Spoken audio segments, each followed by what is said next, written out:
Hello বন্ধুরা, আমি আপনাদের সাথে আছি। আমি আজকে সাথী। প্রথমেই আমার শুভেচ্ছা নেবেন।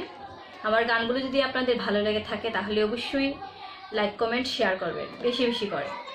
আর যদি আমার নতুন নতুন ধামাইল গান ফোক গান পেতে চান তাহলে অবশ্যই আমার চ্যানেলটি সাবস্ক্রাইব করে পাশে থাকবেন আমার। ধন্যবাদ সবাইকে। এখন আমি একটি চণ্ডীদাসজির লেখা একটি গান গাইছি, প্রেম করোরাই মানুষ বুঝে গো।